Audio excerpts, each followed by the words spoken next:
સમયનો અભાવ છે, કારણ કે વરસાદ વધારે તમે બી છેલ્લા 10, 11, 12, 1, 2 વાગ્યાથી લગાતાર તમે આવીને બેસેલા સાથીઓ, અને આપણા ઉપર બધા ઉપર વરસાદ પણ મહેરબાન છે. આજે મને ખબર સોંપ્યા બાદ પહેલી વાર આપણે દાદરાનગર હવેલીમાં કોંગ્રેસ પાર્ટીની આ જાહેર સભાનું જે સંવિધાન બચાવો અભિયાન તહેત આપણે કાર્યક્રમ કરવા જઈ રહ્યા છે. અને આ કેમ સંવિધાન બચાવો અભિયાન તહેત કેમ કાર્યક્રમ કરવામાં વાત આવી છે, કેમ સંવિધાનની વાત આવે છે દેશમાં, પૂરા દેશમાં આ ભાજપ સરકારે, આ મોદી સરકારે જે સંવિધાન અને કાનૂનથી ઉપર જઈને પોતાની તાનાશાહી અને મનમાનીના માધ્યમથી તમે જોઈ રહ્યા છે આખા દેશમાં શું ચાલી રહ્યું છે. તેવી રીતે આપણે દાદરાનગર હવેલીની વાત કરીએ, આપણે વાત તો ઘણી છે, પણ એક બે હું નારો બી સાથે આપીશ અને નારાને તમને સમર્થન કરવાનું છે સાથીઓ. હું કહીશ લડેંગે જીતેંગે. તમારે શું કહેવાનું છે? પીછે નહીં હટેંગે. લડેંગે જીતેંગે, લડેંગે જીતેંगे, अरे लड़ेंगे जीतेंगे, लड़ेंगे जीतेंगे. Congress party, Congress party. वो के बाद संविधान की रक्षा कौन करेगा? हम करेंगे, हम करेंगे. संविधान की रक्षा कौन करेगा? संविधान की रक्षा कौन करेगा? संविधान की रक्षा कौन करेगा? सेलवास की रक्षा कौन करेगा? अपने तुम सागर क्या कहते हैं? हम करेंगे, हम करेंगे. सेलवास की रक्षा कौन करेगा? साथियों, આજે દાદરાનગર બસેલા ભાજપ સરકાર અને આ પ્રશાસનની અહીંના સ્થાનિય લોકો પર શું હાલત છે તમને બધાને ખબર છે.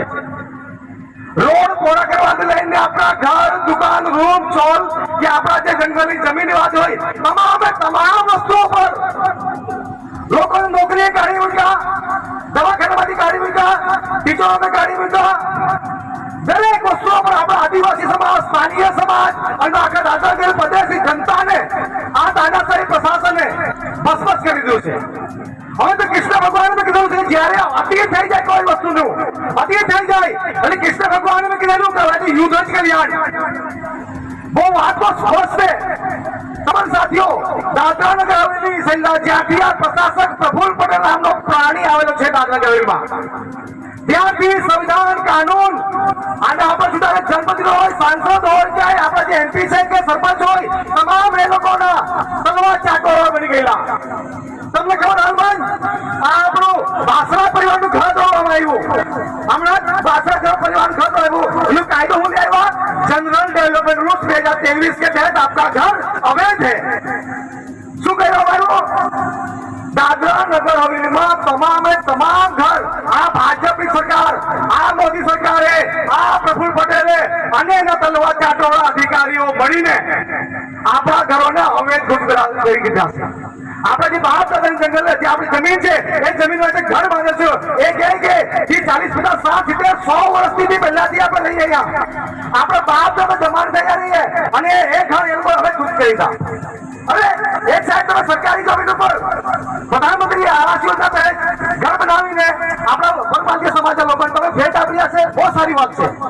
અને બીજી સાઈડ અહીંના મૂળ લોકોના અને સ્થાનિક જનતાના તમે ઘર લોકો તોડ્યા છે. આ કેવા કાયદા વસ્તુઓ?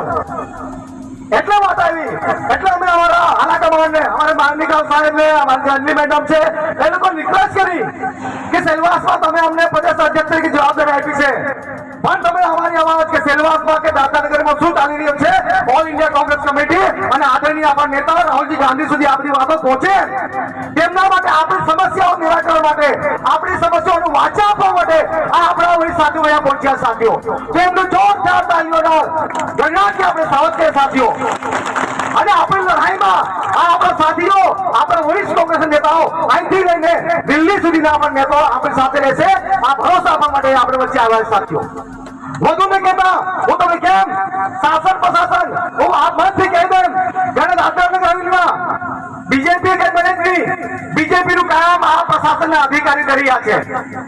બીજેપી ના જે કામ છે કે મોદીજી આવે मोदी की सभा करवा माटे हो सर, यहाँ मोदी जी आते हैं सभा करने के लिए, तो कलेक्टर को निकलना पड़ता है भाषण के लिए। ठीक है, मोदी जी आ रहे, निकलो, मोदी जी आ रहे, वहां बातें એટલે ટોટલ રીતે ભાજપ ની વાત આવે, આ ભાજપ એટલે ભ્રષ્ટાચાર, जनता पार्टी सुना, भाजप એટલે ભ્રષ્ટાચાર, जनता पार्टी છે આ લૂંટીને, લોકોને મારીને, લોકોને ગભરાવીને આ લોકો શોષણ કરી રહ્યા છે સાથીઓ ઉપર। મારે આમાં આજે કહેવાનું છે, જ્યારે પ્રદેશ અધ્યક્ષ તરીકે હું જવાબદારી લઈ રહ્યો છું, તો હવે આ ભાજપના એજન્ટોને કે આ અધિકારીઓને હવે અહેસાસ કરાવીશું કે વિપક્ષ શું હોય છે, વિપક્ષ શું હોય છે, હવે અહેસાસ કરાવશું। આપણે ઘર ઘર જઈને સમાજને તૈયાર કરીશું, લડીશું, અને આ લોકોને આપણે આવનાર સમયમાં લોકશાહી શું છે, આ દેશ સફળ પડે છે કે મોદી સાહેબ કે અધિકારી છે, આ દેશ વિધાન થી ચાલશે, આ દેશ કાનૂન થી ચાલશે। आज मोदी जी जेवा ने प्रमुख पटेल जेवा કેટલા આવ્યા ને કેટલા ગયા, બસ સમય બનવાનો હોય છે, એ લોકોને પટ્ટી શું થાય કે સાથે આપણે વચ્ચે સમય વધુ નહીં લેતા, કેમ કે વરસાદ આવવાનો તો વરસાદનો આપણો આશીર્વાદ છે, અને આપણા વરિષ્ઠ સાથીઓ સાંભળવાના સાથીઓ જોહર जिंदाबाद, जय कांग्रेस, जय कांग्रेस, लड़ेंगे जीतेंगे, पीछे नहीं हटेंगे, लड़ेंगे जीतेंगे, लड़ेंगे जीतेंगे,